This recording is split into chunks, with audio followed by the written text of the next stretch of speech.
Here we go, here we go, here we go, here we go, here we go, here we go, baby. Bonjour à tous, bienvenue sur Trait d'Union. On se retrouve aujourd'hui pour un nouveau podcast avec Cyril Assolder, notre invité du jour. Merci Louisa, merci pour ton invitation, c'est un plaisir. Plaisir partagé, vraiment. Aujourd'hui, on va parler de tout. Vraiment, je mets tout avec un grand T, parce qu'avant de commencer, je m'étais dit, mais de quoi allons-nous parler? J'ai prévu quelques questions, et puis là, t'arrives avec toute ton énergie, et malgré mes questions, je me demande où ce podcast va nous mener. Donc je vais essayer de poser quelques questions, mais... Il ira là où il doit aller, ne t'en fais pas. En premier lieu, est-ce que tu peux nous décrire ton activité et ton parcours? Bien sûr, question simple, à réponse compliquée. Moi j'ai 27 ans, j'ai eu un parcours très académique jusqu'à mes 23 ans, où j'ai suivi un cursus scientifique. Donc j'ai fait un bac S, ensuite j'ai fait un DUT mesures physiques, et ensuite j'ai fait une école d'ingénieur. Je suis passionné des sciences depuis très jeune, et spécifiquement de la physique, donc j'adore ça, donc c'était une voie pour moi toute tracée, toute logique. Mais en fait, quand j'ai été confronté au monde du travail, donc j'ai commencé en alternance à 20 ans, j'ai compris que ça allait pas vraiment être pour moi, de bosser avec des chiffres, de remplir des tableaux Excel, de faire ce genre de choses. Et j'ai compris que le contact humain m'animait beaucoup plus la partie calculatoire d'ingénierie. Donc je me suis tourné vers une profession plus de commercial. Dans mon cursus, j'ai continué et j'ai été commercial pendant presque 1 an et demi dans une start-up, et c'était dans les énergies renouvelables. Moi, je voulais un peu sauver la planète, j'avais eu des ambitions d'aller dans le bon sens, etc. de la société, qui m'animent toujours d'ailleurs, mais que j'ai un peu plus basculé sur l'humain, on va dire. Mais voilà, ça c'était un peu mon passé. Et maintenant, ce que je fais, c'est que j'ai créé une entreprise qui s'appelle Time for Human, pour le coup, et où j'accompagne les personnes pour les aider à se révéler et les aider à être plus elles-mêmes. Et dans un penchant plus spirituel et développement personnel, je fais de la vulgarisation de la physique quantique pour essayer d'expliquer l'univers dans lequel on vit, les connexions qui sont entre toi et moi, les énergies, toutes ces choses-là. Et j'essaye d'atteindre et de rassembler un maximum de personnes, de faire des conférences, de faire des événements, de faire des podcasts. Aussi, j'ai une série de podcasts qui s'appelle Time for Human. Je pose des questions profondes aux gens où j'essaye de leur faire prendre conscience d'eux-mêmes, de leur faire prendre le temps de réaliser ce qu'on fait ici-bas, notre vie, notre existence. Donc on traite un peu de beaucoup de sujets très terre à terre, de sujets un peu plus poussés. Voilà, je veux donner un espace, une safe zone, comme on m'a déjà dit plusieurs fois, pour prendre conscience de ce qu'on est en fait. On est des humains, on est sur Terre, on a du temps, et profitons-en en fait. Moi, c'est vraiment mon projet qui m'anime depuis 1 an, c'est de partager mon énergie et à la fois de créer un petit peu un univers autour de mon projet pour que les gens déjà soient curieux et aillent voir, et à la fois qu'ils se développent de manière saine et sans pression en fait, parce qu'on s'en met beaucoup malheureusement dans la société de la pression. Je pensais qu'on allait sortir de la liste de questions, genre dans 2-3 questions, mais là j'en ai plusieurs qui me viennent. Tu arrives vraiment à établir des ponts entre ce que tu constates en physique quantique et notre réalité au quotidien? Ouais, complètement. Là, tu vois, dans la semaine prochaine, je vais faire une conférence justement sur la vulgarisation de la physique quantique et les effets sur le corps humain et le lien entre l'énergie, ton énergie vitale, et ce qui se passe dans le champ quantique, donc dans la réalité 3D qui nous habite. Parce qu'en fait, si on réfléchit bien, dans l'air, il y a de l'énergie. Il y a de l'énergie partout. Toi, tu es un corps biologique, moi, je suis un corps biologique. Dans l'air, il y a de l'énergie. Tout est animé d'énergie. Parce que la matière n'existe pas, en fait. La matière, c'est de l'énergie cristallisée. Si tu réfléchis bien à l'échelle subatomique, tu regardes un atome, il a un noyau. Autour, il y a des électrons qui tournent. Et en fait, il y a 99% de vide et d'énergie qui le composent. Donc, quand tu comprends ça, tu comprends qu'on est tous affectés par les énergies. Et que c'est bien réel. Et que ça a déjà été théorisé, d'ailleurs, par tout un tas de civilisations depuis la nuit des temps. Mais malheureusement, en Occident, on prend la chose comme si c'était un peu ésotérique, alors que ça ne l'est pas. Mais c'est trop bien ce que tu dis, parce que je pense à mes propres conflits intérieurs. Je suis une scientifique aussi. Bon, j'aime bien les lettres, mais scientifique de formation. Et pour moi, en fait, par rapport à toutes les croyances dont on peut avoir écho, et la science, les deux ne sont pas incompatibles, mais j'ai jamais réussi à poser de mots sur les éventuels liens en fait qu'ils pourraient avoir, tu vois. Et c'est trop bien de se dire que tu as étudié la question, que tu... Disons que j'ai une approche très scientifique, moi. Donc pour moi, mon approche du monde, j'ai toujours été athée. On m'a jamais rien mis dans la tête quand je suis né, quand je suis venu au monde. Ma famille l'est aussi, athée. Donc j'ai pas eu de croyance imprégnée. Il y avait juste celle de la société, mais on vit en France, dans un pays qui est relativement libre sur ces questions-là. Et j'ai toujours vu le monde avec un prisme très scientifique. Donc pour moi, tu vois, il y a eu le Big Bang, la création de l'univers, ces choses-là qui nous a amenés où maintenant on est maintenant sur Terre, les humains, et toute l'histoire qu'on connaît. Mais j'ai jamais vu ça d'un autre spectre. Donc pour moi, c'est assez simple de se dire qu'en fait, il y a eu le Big Bang, on est tous partis de la même particule infinitésimale et boum, il y a eu expansion. Donc en fait, on fait tous partie de la même chose. Et en fait, toutes nos consciences, toute la matière qu'on voit là, toute l'énergie qui est autour de nous, elle est partie du même point infinitésimal. Donc on est tous liés par ce commencement. Puis en plus, j'allais te demander, la question que j'allais te poser pour de vrai, juste après, c'est est-ce que tu penses qu'on est interconnectés? Dans ce que je viens de dire, il y a la réponse, je pense, qui découle naturellement. C'est que oui, on est tous interconnectés. Et d'ailleurs, la physique quantique l'a prouvé, le champ quantique existe. Et le prix Nobel de 2022, c'est un Français qui s'appelle Alain Aspect, il a prouvé ce qu'on appelle l'intrication quantique. C'est que deux molécules peuvent être intriquées, c'est-à-dire qu'elles sont reliées d'une certaine manière, que ce soit à 1 mètre ou à 1 année-lumière. Et elles peuvent s'envoyer de l'information instantanément. Pas à vitesse lumière, instantanément. C'est-à-dire que quand il y en a une qui a une information, boum, la deuxième, elle l'a aussi. À l'échelle de l'univers, t'imagines bien qu'en fait, il y a une sorte de Wi-Fi géant, il n'y a pas de temps de latence. Donc en fait, boum, l'information, elle parcourt. C'est ça la physique quantique, c'est ça qui est beau, c'est ça qui est magnifique, c'est ça qui est formidable. On comprend qu'on est dans un univers où tout est connecté et qu'en fait, c'est un tout. Donc aussi bien les humains, aussi bien nos pensées que toutes les autres formes d'énergie qui existent, quoi. Et c'est une chose de se dire qu'on est interconnectés, mais est-ce que toi, par exemple, qui es éveillé sur ces questions-là,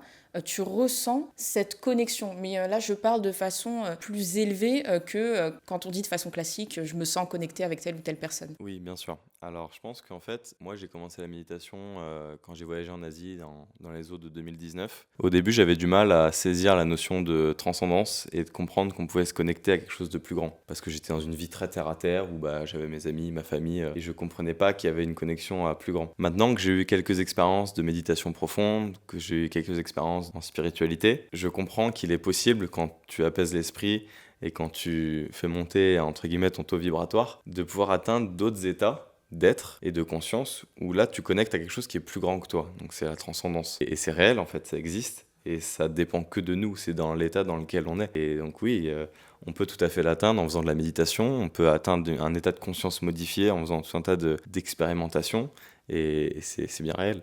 Est-ce que tu penses qu'on est tous potentiellement réceptifs à la méditation? Parce que tu dis ça dépend que de nous, mais tu as vu l'exercice de tout à l'heure. Complètement. Je pense qu'on a tous, c'est comme dans la vie, tu vois, on a tous des chemins de vie, on a tous un point de départ et un point d'arrivée. Il y a un moment donné où on commence, on a tous un commencement. Donc en fait, c'est comme un muscle. Au début, on a tous les mêmes muscles, on est tous bébés, et puis il y en a qui font de la musculation toute leur vie, qui finissent gros comme ça, bodybuilder, et d'autres pas du tout.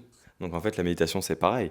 Il y a un moment donné de ta vie où tu te dis, t'es intéressé, t'es curieux, tu commences. C'est compliqué, c'est dur. 1 minute, c'est l'enfer, c'est le bout du monde. Et puis après, tu te retrouves à méditer 1/2 heure par jour. Et puis il y a des gens, comme je t'en parlais avant en off, qui font des retraites spirituelles où ils méditent pendant 5 heures par jour. Ça paraît long, ça paraît compliqué de couper son téléphone, de couper un petit peu toute l'agitation qu'il y a autour de nous. Mais c'est possible, c'est à la portée de chacun. Tous les êtres humains sont constitués de la même manière. Mis à part notre génétique qui diffère, on a tous les mêmes capacités. Donc oui, bien sûr, on peut tous atteindre le même état et faire la même chose. Ça semble universel parce que on se dit qu'à grande échelle, il y a beaucoup de gens qui sont capables de méditer et qui le montrent. Mais tu vois, à échelle individuelle, par exemple, je me sens tellement pas c'est pas réceptif, j'aimerais. Pour moi, c'est un idéal presque inaccessible, tu vois, tellement ça me semble difficile. Tous les exercices auxquels on nous essaye depuis qu'on est petit, je me rappelle à la fin des séances de sport, on nous demandait de nous allonger et juste de regarder le plafond et de ne penser à rien. Eh ben ça, cet exercice m'angoissait énormément et j'en ai les muscles en fait qui se contractent tellement c'est...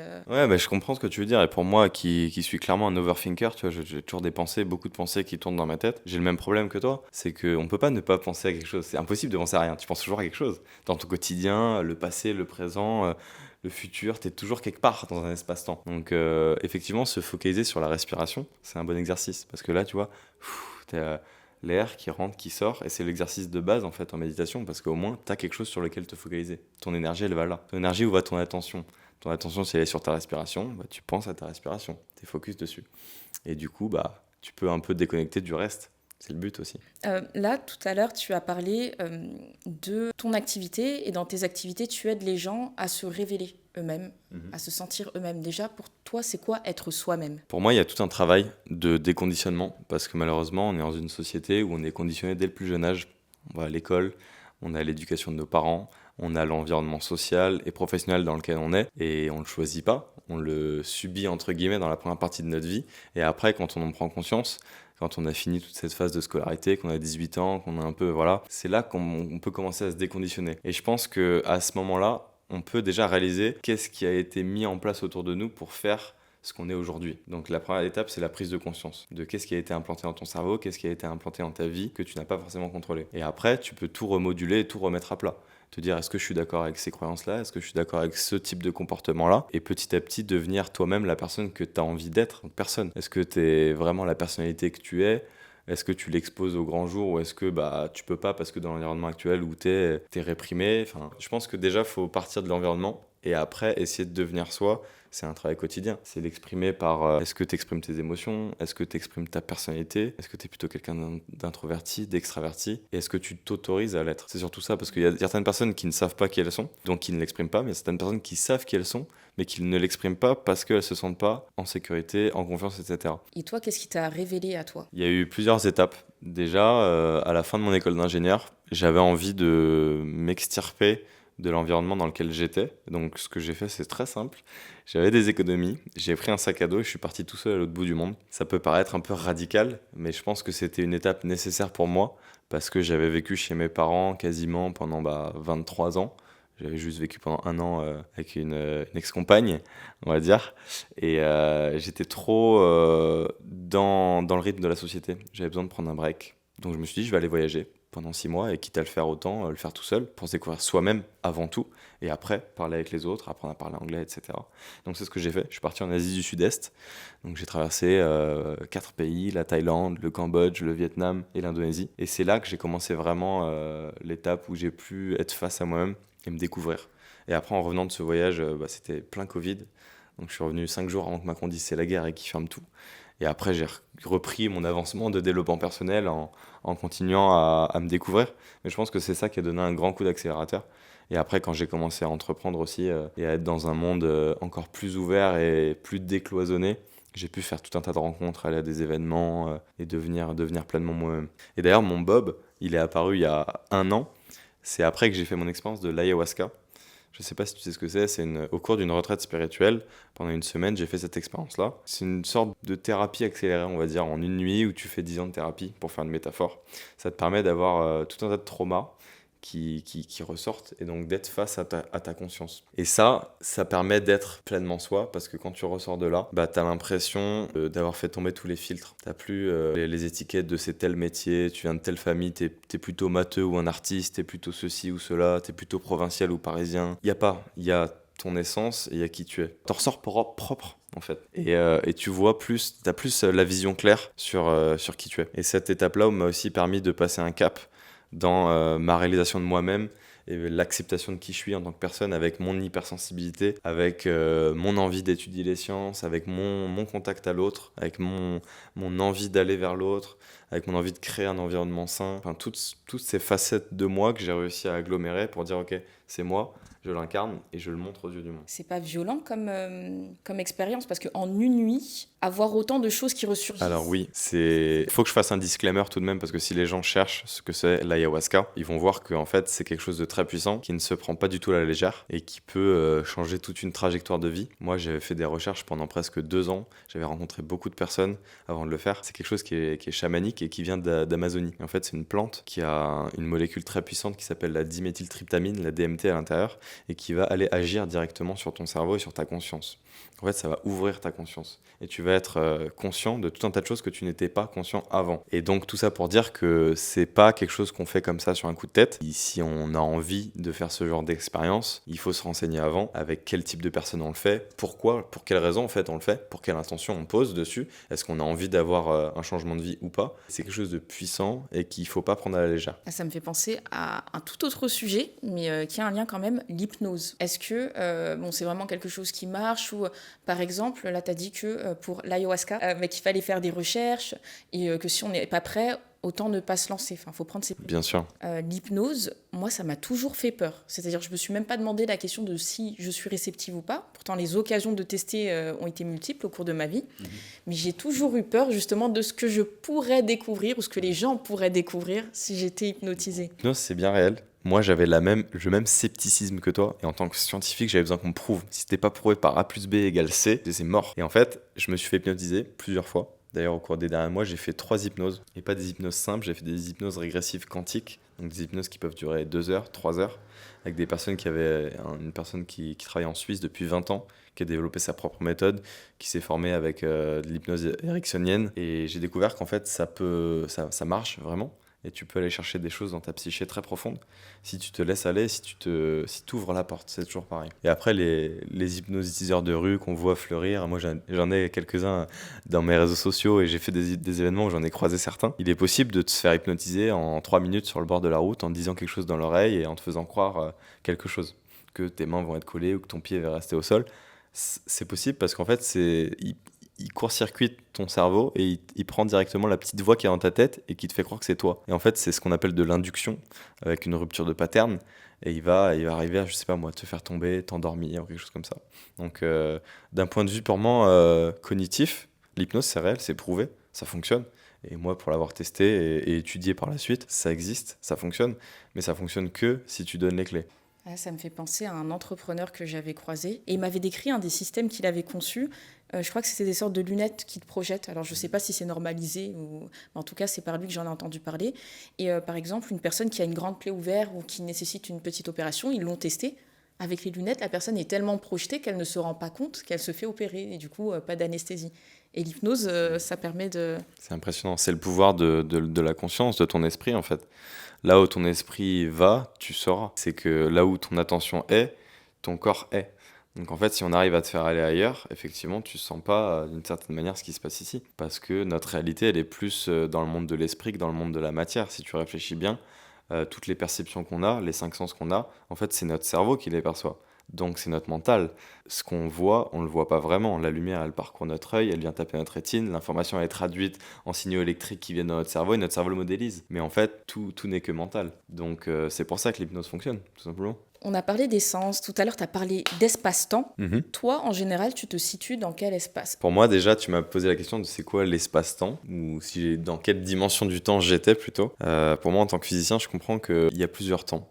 Il y a le temps qui s'écoule, le temps chronos, la vie de tous les jours, tu dors, tu te remets en action, tu es en conscience, tu vis ta journée. Puis après, il y a vraiment le temps où tu prends du recul, tu prends de la hauteur sur ta vie. Quand tu fais de la méditation, quand tu as un état de conscience modifié, plus le même temps qui s'applique. Là, t'es plus dans une projection quotidienne. Et moi, j'essaye de vivre ma vie de telle sorte à ce que j'ai un maximum de moments où je sois en conscience de l'instant présent, comme on dit. Après, l'instant présent, c'est galvaudé. Mis à part en méditation, je suis jamais en instant présent. T'as toujours des pensées de il y a 5 minutes, de il y a 1 heure, de qu'est-ce que je vais faire dans 1 heure, de qu'est-ce que je vais faire demain. Donc, je vais être avec mes amis et ce week-end, ça va être génial, il va y avoir une soirée. On peut pas. C'est impossible d'être toujours dans l'instant présent. Ça n'existe pas. Les gens qui disent ça, ils mentent, tout simplement. Mais pour autant, tu peux être focalisé et essayer le maximum du temps présent. Tu vois que là, quand je suis avec toi, je suis complètement avec toi. Mon téléphone, il est éteint. Je sais pas quelle heure il est. On est dans la conversation. Je suis dans le flow. Je suis avec toi. Et j'essaie de faire ça pour un maximum de mes tâches de ma journée. Et donc là, tu peux perdre la notion du temps. Je pense que c'est dur d'arrêter de se projeter. Moi, je me projette constamment dans le futur. Je revis constamment de la nostalgie du passé. Par instant, des fois, par jour, ça arrive 3-4 fois. Et c'est normal, faut l'accepter en fait. Mais toujours revenir à ce que tu fais au moment de ta journée, à quelle action tu fais et pourquoi tu l'as fait. Et tu fais des sauts en fait. Et tout le monde le fait, c'est naturel. Parce qu'on pourrait presque en venir à culpabiliser. Tu vois, moi, ça m'est déjà... Non, arrivé il de faut dire, pas. Je suis pas assez dans l'instant présent, etc. Ça, c'est du Tu vois, bullshit, ça, c'est des gens... pour moi, tout ce qui est injonction, c'est néfaste. Donc faut pas, il n'y a pas de il faut, il n'y a pas de il doit. La vie, elle s'écoule, point. Si tu penses trop au passé, c'est qu'il y a un truc dans ton passé qui te hante, c'est qu'il y a un truc à travailler là-dessus. Si tu te projettes trop dans l'avenir et que l'avenir, t'es anxieux de l'avenir, c'est pareil, c'est qu'il y a un truc qui te rend anxieux, c'est qu'il faut lâcher prise. Et c'est normal, en fait, d'avoir des pensées du futur, d'avoir des pensées du passé. Tous les humains en ont, et c'est tout à fait logique. Quels sont les principaux freins à l'affirmation de soi? Je pense que c'est quoi les freins à l'affirmation de soi? Je pense que les principaux freins, c'est d'abord soi-même, en fait, on se les met soi-même. Parce que personne ne peut t'empêcher d'être toi. L'affirmation de soi, c'est être soi à 100%. En vérité, si on creuse, je pense que tu as déjà du conditionnement qui est à la racine de tout ça. Si tu prends conscience de ton conditionnement, tu peux plus facilement aller vers l'affirmation de toi. Parce que du coup, les couches successives qui se sont mises sur ton être, tu peux en prendre conscience et tu peux décider de les enlever ou de les changer. C'est un choix en fait, ça devient un choix. C'est comme les fringues que tu mets au quotidien. Si tous les jours tu mets certains habits et que tu te dis un jour non, j'ai envie de changer toute ma garde-robe et de m'habiller plus que comme ça, ben voilà, t'as changé ton système vestimentaire. Et ben tes croyances c'est pareil, tout ce qui se passe dans ta vie c'est pareil, tu peux tout remettre à zéro. Alors oui, plus ou moins avec de l'inertie. Tu vas pas tout changer du jour au lendemain, mais tu peux. Et en fait, l'affirmation de soi, c'est aussi comprendre qu'on a le système, en fait. Et qu'on peut, si on décide de changer de coupe de cheveux, de vestimentaire, ou d'attitude et de comportement, de s'éloigner de tel type de comportement, pour ceux qui, je sais pas moi, qui veulent plus être dans la méditation, ou même simplement changer de travail, ou changer de mode de vie, se lever plus tôt, se lever plus tard, mais ça peut paraître bateau, mais en fait, C'est évolutif. Donc je pense que l'affirmation de soi, les premières barrières, c'est soi-même, c'est les blocages qu'on a, dont on ne prend pas conscience. Et après, quand on prend conscience de ces barrières-là, en fonction du contexte, etc., là, on commence à se dire, mais en fait, j'ai les mains, j'ai les clés, j'ai la main sur cette action-là. J'ai la main sur, en fait, je peux être une personne différente parce que je peux adopter un comportement différent. Et donc, je peux m'affirmer d'une manière différente. Et c'est à partir de là qu'on passe des étapes, qu'on voyage, qu'on s'autorise à être soi-même. Et donc, je pense que l'étape 1, c'est de comprendre qu'on a toutes les clés. Et c'est souvent de l'auto-sabotage au final, le blocage principal de l'affirmation de soi. Et après, quand tu pètes cette grosse barrière-là et que tu prends conscience de ça, là, tu vas petit à petit faire ce que tu as envie de faire et te développer dans le segment où tu as envie de te développer. Là, j'ai 2 questions qui me viennent. Est-ce que pour toi, c'est plus facile avec le temps? C'est-à-dire que tu accompagnes pas mal de gens, mais est-ce que s'affirmer semble être plus facile? C'est pas tellement l'âge qui fait le sujet. C'est qu'il y a des gens qui commencent à travailler sur eux très très tard et qui ont, entre guillemets, du chemin à rattraper parce qu'ils ont mis de côté le sujet et qui se sont pas écoutés et que du coup, ils se prennent des murs dans leur vie, où ça les oblige à reposer tout à plat. Je pense pas que la question ce soit tellement à quel point de maturité tu en es dans ta vie, c'est plus à quel moment tu as commencé à bosser sur le sujet et à quel moment tu t'es dit ok, là je prends soin de moi, je fais attention à ce que je fais des choix en conscience et j'évolue dans telle ou telle direction. C'est plus ça qui va changer. Parce que moi j'ai accompagné des gens qui ont l'âge de mon père de 50 ans et qui au cours de leur existence n'ont pas trop fait attention à leur corps, leurs pensées, ce qui pouvait les parasiter et en fait ils ont des grosses réalisations sur mais en fait j'ai fonctionné comme ça pendant 20 ans alors que c'était du conditionnement. J'ai aucune raison de le faire, j'ai aucune raison de continuer à le faire, j'ai aucune envie de le faire, donc pourquoi je continue en fait? Et là, c'est là que ça s'arrête. Donc il y a un comportement qui s'arrête avec une renaissance et un renouveau derrière. Et tu peux appliquer ça à tout un tas de pans dans ta vie, quoi. Ouais, je pense que l'évolution, elle est à tout âge et à tout niveau. Et je pense que le temps aide parce que au début, c'est dur de se mettre en action, mais après, quand tu commences à... Moi, ça fait plusieurs années que je fais du développement personnel. Tu t'y fais même plus attention dans tes étapes de ta vie en fait, parce que pour toi t'ouvres des nouvelles portes, mais quelqu'un qui a jamais ouvert la porte et qui reste dans le même bâtiment, il sait pas forcément qu'il y a un dehors. Mais quand t'as déjà ouvert une porte, puis une deuxième, puis après tu changes de ville, puis après tu changes de pays, toujours dans la métaphore, dans ta tête et dans tes comportements, tu vois qu'en fait c'est infini et que tu peux continuer comme ça et découvrir des nouvelles parties de toi, des nouvelles parties du monde et que c'est ok en fait. Il y a pas de limite à ça. Et cette notion d'infini, elle ne te fait pas peur? Non, elle me fait pas peur parce que je pense qu'on a tous un chemin de vie, plus ou moins prédéfini d'ailleurs, ça j'ai pas trop d'avis sur la question. On a beaucoup du free will, je sais pas pourquoi ça me vient en anglais, mais on a du libre arbitre. Et que en fait, pour moi, il n'y a pas de pression à voir le chemin que tu vas prendre dans la vie. On verra bien. J'ai pas d'attente, je sais pas ce qui se passera dans 1 an, dans 10 ans, dans 20 ans. Je suis pas tellement curieux ni excité de le voir, en fait, je vis maintenant. Donc il va déjà se passer tellement de choses demain et après-demain que pourquoi j'aurais peur de ce qui va se passer dans 10 ans? On le découvrira bien justement quoi. Donc j'ai pas d'anxiété vis-à-vis de ça, non. Les gens viennent d'eux-mêmes en général. C'est eux qui ont la motivation de venir te voir. Parce que là j'ai en tête pas mal de personnes qui sont assez âgées, avancées dans la vie, qui n'oseraient même pas venir te voir tellement ça leur semble très très loin tout ça.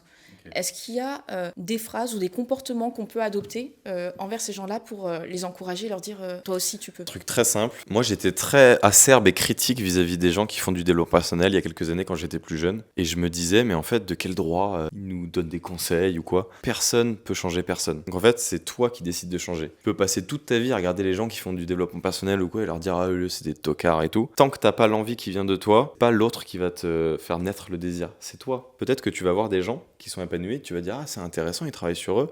Peut-être que moi ça me donne envie de faire la même chose et qu'après tu vas t'intéresser à ça. Et il y a d'autres gens qui vont être réfractaires au contraire et ça dit quelque chose d'eux. Quand tu tiens en distance quelque chose de toi, ça dit aussi quelque chose de toi. Ça veut dire que t'as pas envie d'affronter le problème, ça veut dire que t'as pas envie de traiter le sujet et d'une certaine manière ça veut dire qu'il y a un sujet. Et pour outrepasser ça, faut d'abord se demander qu'est-ce qu'on pense du développement personnel, de travailler sur soi et d'affronter qui on est en fait. Et je pense que l'étape elle vient de l'intérieur de chacun de nous en fait. Si tu sens que ça t'appelle entre guillemets et que c'est le moment pour toi de travailler sur toi, il faut aller vers des gens, vers des coachs, vers des gens dont c'est le métier, qui ont étudié, qui savent comment parler aux gens, qui savent comment se poser les questions et qui ont eux-mêmes fait du chemin en fait. Est-ce que t'es pas frustré des fois de voir, je suis sûre que tu as été confronté des personnes qui ont un potentiel énormes qui pourraient se sentir mieux dans leur vie mais qui ne font rien pour et tu sais que tu pourrais potentiellement les aider? Je suis jamais frustré parce que je sais, parce que j'ai appris d'expérience, de moi-même, de ma propre expérience de vie,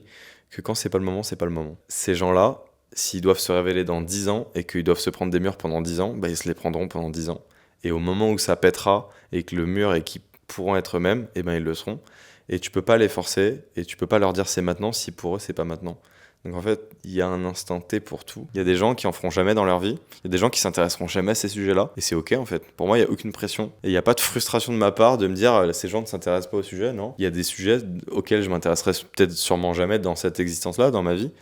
Et puis, bah, c'est ok, tu vois. Et tout à l'heure, tu parlais de ton regard sur le développement personnel il y a quelques années. Là, tout à l'heure, tu as dit un mot qui m'a titillé. Ouais. Coach. Ouais, coach, ouais. Ouais, ben, il peut faire peur, ce mot. Parce qu'on voit tellement de tout et on a l'impression que... là, tu as dit des coachs, enfin des personnes qui ont été formées. Ben, on a l'impression que certains se lèvent un matin, tac, et juste, je suis coach, quoi, tu vois. Je pense qu'en France, on a un gros problème avec les mots. Et l'appellation coach, déjà, c'est pas un mot français, c'est un mot anglais. Donc il y a des gens qui sont formés à être coach, qui sont coachs sportifs, qui sont coachs pour le mental, qui sont coachs pour tout un tas de sujets et qui t'apprennent et qui te coachent, donc qui sont avec toi, qui sont dans l'accompagnement. Tu peux te coacher à faire n'importe quoi. On peut te coacher à faire un marathon, on peut te coacher à être mieux dans tes baskets. Tu vois, des fois, c'est des pans qui n'ont rien à voir. Donc en fait, déjà, il faut bien cadrer le truc. Et au-delà de ça, on s'improvise pas coach. Moi, j'ai pas un diplôme de coach, tu vois, donc j'ai pas été dans une école de coaching, etc. Mais par contre, je peux accompagner des gens. Parce que tu vois, l'accompagnement, ça nécessite pas d'avoir un bardage de diplômes. Ça nécessite de s'intéresser à l'autre et de savoir de quoi tu parles, d'être légitime sur ton sujet. Pour moi, c'est ça la grosse différence. Et qu'il y a des gens qui sont pas légitimes sur leur sujet parce qu'ils s'improvisent coach en disant, en fait, ils se donnent le statut social sans forcément la connaissance qu'il y a derrière de savoir comment accompagner les gens. Et il est là le problème, c'est que bah ça reste un métier. Et effectivement, il y a des gens qui pratiquent le métier avec une certaine forme de connaissance et d'autres qui s'improvisent. Mais c'est comme dans tout autre type de métier. Mais je suis pas fan, moi, de l'appellation coach, et je suis pas coach. Donc, tu vois, je ne l'utilise pas. Mais je fréquente des gens qui sont coachs. Je me suis moi-même déjà fait coacher par des gens qui ont des diplômes de coaching et qui ont coaché un nombre d'entrepreneurs phénoménal. Et je comprends qu'en fait, c'est l'expérience qui t'apporte la connaissance. Et qu'en fait, quelqu'un qui est pertinent en face de toi et qui t'apporte de l'aide dans un accompagnement qui est profond et qui sait de quoi il parle, là, il est compétent. Et en terminologie, est-ce qu'il y aurait, alors je vais pas dire un équivalent, mais un mot français qui serait adapté? Je sais pas si on a des mots français adaptés. Je pense que moi, je suis un peu sorti de la terminologie des mots, de dire si l'énergie de quelqu'un me convient et que je vois qu'il est pertinent sur son sujet et que je serais prêt à payer pour avoir une formation de lui ou d'écouter une conférence, j'ai pas besoin que la société l'ait tamponné et l'ait étiqueté en tant que. Alors effectivement, quand c'est du domaine du médical, qu'il y a un acte, etc., oui, j'ai envie qu'il ait fait telles études, que toute la société l'ait validé, etc. Mais dans tout un tas d'autres domaines, ça n'a plus aucun sens. Enfin, il y a un moment donné où, tu vois, c'est comme, moi je suis beaucoup dans le domaine de l'entrepreneuriat, des gens qui t'expliquent des choses sur comment entreprendre, il n'y a pas un diplôme sur comment entreprendre. Bah sur, être coach dans un certain domaine de ta vie, t'aider à mieux être dans ton quotidien, ta productivité, j'en sais rien, il n'y a pas de diplôme pour ça. Pourtant, il y a des gens qui sont très organisés et qui ont traité le sujet pendant des années et vraiment qui ont fait des formations et qui savent transmettre, qui sont très pédagogues et tout. Bah why not en fait? Donc ça dépend du degré d'avancement et d'à quel point la personne elle est sérieuse pour moi. C'est pas une terminologie en particulier. Moi je prends beaucoup de hauteur, je suis très terre à terre on est humain. C'est quoi ton background? Qu'est-ce que tu as appris dans ta vie avant? La personne que tu as en face de toi, qu'est-ce qu'elle peut t'apporter? Point barre en fait. Moi je m'en fiche de savoir le reste. Limite, il y a des gens avec qui je traite qui ont eu plusieurs vies. Il y a pas longtemps, là, j'étais en train de déjeuner avec une personne qui a eu 3 métiers mais totalement différents, vraiment dans sa vie, qui a été espion dans un premier temps à la DGSE, puis après qui a été salarié, puis après qui a été entrepreneur. 3 vies totalement différentes. Et dans toute son expérience, du coup, il a des choses différentes à t'apporter. T'imagines toute l'expérience qu'il a? Pour autant, il n'est pas étiqueté un métier, mais son expérience, elle est inestimable, enfin pour moi. Parce que, en fait, toute cette expérience-là, il peut te la transmettre. Et moi, je pense que c'est ça qui est le plus important, c'est de comprendre là où tu as une clé à transmettre et que la personne, si elle est réceptive, bah, let's go, quoi. Let's go for it. Je pense à une de mes amies. Je te promets, tu étais en train de parler et tout. Je pense à une de mes amies qui s'est essayée au coaching et qui n'était pas forcément... au début, elle n'était pas ouverte à l'idée, mais après, elle s'est dit pourquoi pas. Et quand elle s'est dit pourquoi pas, elle était très emballée. Et au final, elle s'est rendue compte que ça ne matchait pas. Elle ne m'a pas dit le coaching, ce n'est pas fait pour moi. Elle m'a dit j'ai pas trouvé le bon coach. Et la question que j'ai envie de te poser, est-ce que toi, il t'arrive parfois de refuser d'accompagner quelqu'un Bien sûr. Et c'est humain. En fait, des fois, il y a des gens avec qui tu as un fit, d'autres gens avec qui tu n'as pas un fit. C'est comme aller voir un psy. Moi, je suis allé voir des psys plusieurs fois. pour certaines choses que j'avais envie de, certains traumas qui m'en sont arrivés dans ma vie, et ben il y a une psy, je l'ai vue une fois, ça fitait pas, je suis jamais revenu. Et on a une autre avec qui j'ai fait plein de séances parce que humainement, je me sentais bien, j'avais envie de partager avec elle, j'avais envie de lui donner ma confiance et de lui partager. C'est un fit humain, on reste des humains. Si t'as pas envie de parler avec la personne, si même si elle a les diplômes, les compétences que tu veux, si tu te sens pas bien à ses côtés, pars. Le monde il est vaste, il y a plein de gens. Et je pense qu'il y a plein de types d'énergies différentes et que si t'es pas bien avec une personne, bah juste il y aura une personne ou de la rue ou ailleurs qui sera mieux pour toi et qui fitera mieux avec toi. Donc oui, j'hésite pas à refuser des gens, même à refuser des collaborations, à refuser des podcasts, à refuser des clients. Parce que juste, des fois, quand on n'a pas les mêmes valeurs, pour moi c'est important les valeurs, quand on n'est pas aligné sur les comportements, quand on n'est pas aligné sur qui on est, qu'on n'a pas les mêmes objectifs et ni les mêmes visions de la vie, bah des fois, il n'y a pas de fit et il va pas comprendre ce que je vais essayer de lui transmettre. Et mieux vaut qu'il aille voir quelqu'un qui aura plus son énergie à lui.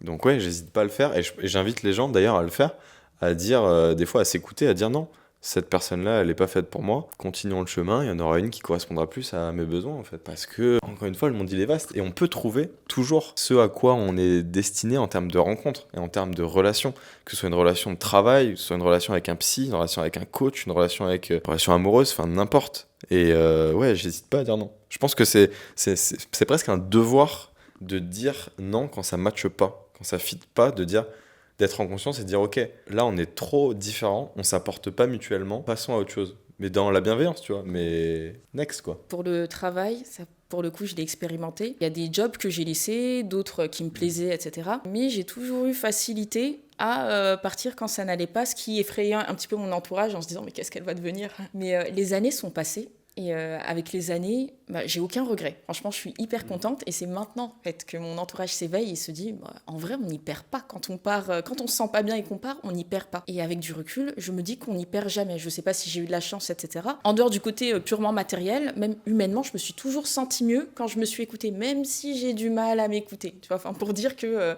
j'entends complètement. Je pense que tu as vraiment bien fait parce que dans la vie, on a tous une valeur qui est immense, mais elle n'est pas forcément exploitée. Et ça, moi j'ai mis des années à le comprendre. J'ai été souvent là où je devais pas être parce que j'étais pas aligné avec ce que je devais être. Pendant des années, j'ai essayé d'être ingénieur, j'ai adoré les études, mais j'ai pas adoré le côté entreprise. Les journées étaient longues, les réunions étaient longues, les interactions étaient compliquées, j'y allais à reculons, c'était dur. Et à un moment donné, j'ai compris qu'en fait, c'est parce que je devais pas être à cet endroit-là. Ma valeur, elle était juste pas là, elle arrive pas à s'exprimer. Donc je pense que c'est une grande force que de le comprendre et que de dire, je suis pas au bon endroit en fait. Moi, j'ai de la valeur, mais c'est juste que je l'exprime pas au bon endroit. Si tu veux faire, mais on a tous cette valeur, c'est juste qu'il faut trouver là où on peut l'exprimer, là où on peut exprimer notre zone de génie et être nous-mêmes à notre plein potentiel. Et ça peut prendre du temps, ça peut prendre des années, ça peut prendre des reconversions multiples, ça peut prendre tout un tas d'embranchements de la vie pour arriver à comprendre qui on est, arriver à être dans ses baskets et les siennes, pas celles du voisin, pas celles de son cousin, les siennes quoi, celles qu'on s'est designées. Et si nous-mêmes faut qu'on aille les faire à la main, qu'on bouge le cuir pour les faire,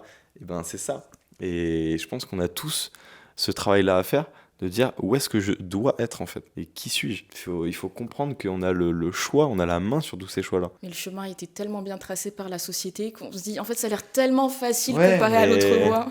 Il faut lutter contre ça. Moi, je lutte ardemment contre ça. À chaque choix que j'ai à faire, je me dis est-ce que je le fais parce que j'ai été conditionné à le faire ou est-ce que je le fais parce que j'en ai vraiment envie. Est-ce que si j'avais le choix, dans un monde idéal, je ferais la même chose? Si la réponse elle est non, je me force pas à y aller en fait, tout simplement. Et moi, c'est le projet que je mène aussi avec Time for Human. Vous avez du temps, vous êtes des humains, vous êtes en contrôle sur votre temps, vous êtes en contrôle sur votre réalité. Ne laissez pas la vie se dérouler et être passager de votre vie. Faut être acteur de sa vie. Faut être pleinement le caractère principal de sa vie. Faut être l'acteur principal, pardon. Faut être la personne qui design en fait de qu'est-ce que tu as envie de faire de tes journées, dans quelle énergie tu as envie d'être, comment tu as envie d'habiter ton existence en fait, tu vois, au quotidien. Parce qu'un jour, on sera tous morts. Et je le dis avec beaucoup de bienveillance, c'est que on aura tous la même fin.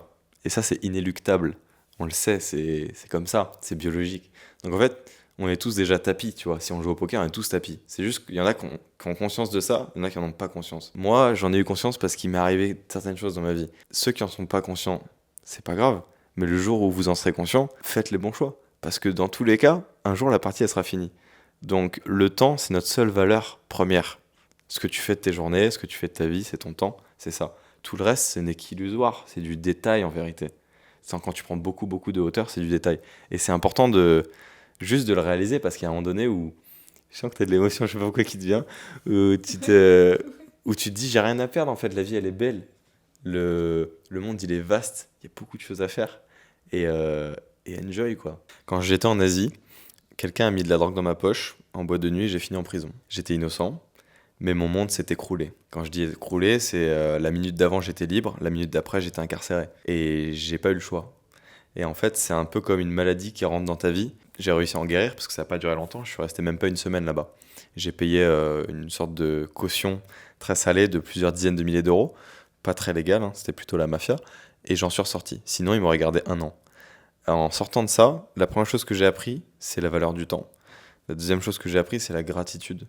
La gratitude que tu as, tu vois. Et quand je parle de la mort, pour moi, c'était une petite mort. Cet événement-là, je l'ai vécu quand j'avais 23 ans, en 2019. C'était la première pierre de mon chemin de développement personnel jusqu'à qui je suis maintenant, 4 ans après. Et en fait, quand tu fais face à ça, tu fais face à toutes les questions qu'on a traitées avant. L'affirmation de soi, la mort, qu'est-ce que je veux faire de ma vie? Parce qu'en fait, tu vois que ça peut s'arrêter du jour au lendemain et c'est traumatisant. Et tu te dis, mais elle est où la pression en fait? Moi, grâce à ce vécu-là, cette malencontreuse expérience de vie, ça m'a appris qu'il faut prendre du recul et il faut faire des choix éclairés sur sa vie et qu'on a le temps de faire les choix éclairés, mais par contre que lui, le temps de la vie, il file. Donc en fait, le quotidien, tout ça, tout ce détail du ah oui, faut aller vite, il y a le métro, il y a des soirées, vite, faut faire ça, machin, acheter des trucs, machin. Non, le seul temps qu'on doit prendre pour nous, c'est le temps de comprendre ce qu'on fait dans cette vie et de se poser les vraies questions. Même si c'est que 1 heure, mais fais-le une fois et pose-toi les vraies questions. Tout comme les vrais moments de parler à tes grands-parents, parler à tes parents, leur dire ce que tu as sur le cœur, leur dire que tu les aimes. Ça fait bateau, mais jusqu'au jour où tu les enterres, en fait. Moi, le jour où j'ai enterré mon grand-père il y a 2 ans, mon monde il s'est écroulé encore une fois, parce que j'avais une relation hyper fusionnelle avec lui. Et quand tu fais face à la mort, et c'était mon premier deuil, tu vois, c'était le premier deuil auquel je faisais face, j'ai compris, encore une fois, nouvelle prise de conscience de ce que tu as à dire, faut le dire, parce que les gens, ils sont pas éternels. Et encore plus tes grands-parents, qui ont déjà un certain âge, ou même tes amis, la vie fait que, tu vois. Donc, faut dire les choses, et faut faire les choses. Et cette prise de conscience-là, cette expérience-là me l'a fait conscientiser très très fort. Parce que même si moi je suis un mec droit dans mes baskets, un mec clean, j'étais au mauvais endroit, au mauvais moment. Il m'est arrivé une expérience où j'étais innocent et pourtant j'en ai payé toutes les conséquences. Avec tous les voyages que tu as faits, est-ce qu'il y a eu un moment qui t'a marqué plus qu'un autre, un moment qui t'est révélé à toi?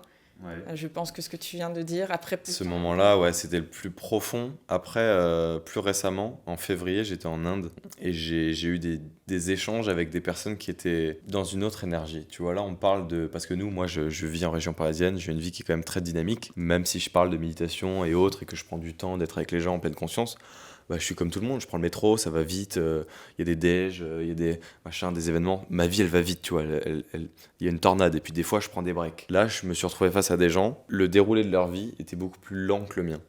Et j'ai pris conscience d'une chose, c'est qu'en fait, c'est toi qui as la main sur ton temps.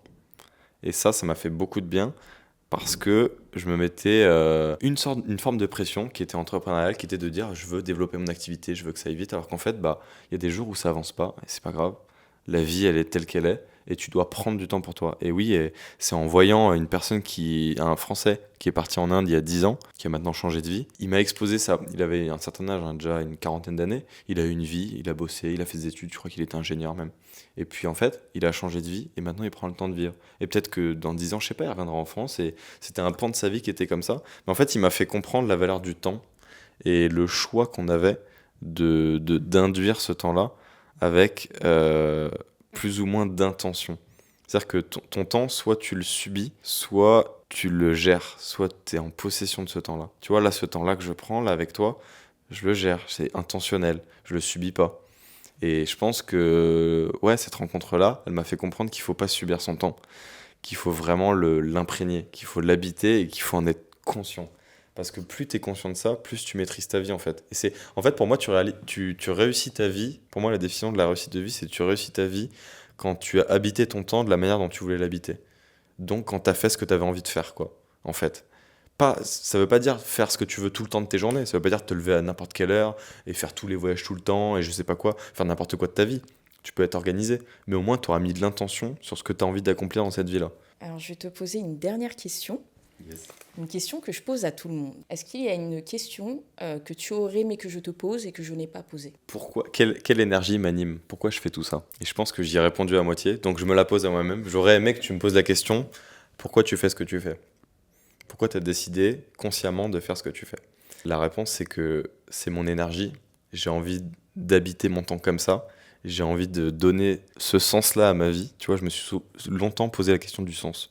Je suis ingénieur, je suis commercial, je passe ma vie comme ça, je gagne de l'argent comme ça, c'est quoi le sens de ma vie? Et en fait, après, je suis passé dans une autre dimension, je me suis dit, mais en fait, le sens, c'est pas sauver la planète ou aller dans telle ou telle association. Le sens, c'est qu'est-ce que tu fais au quotidien qui a du sens pour toi. Si ça a du sens pour toi d'aller élever des chefs dans le Larzac, va.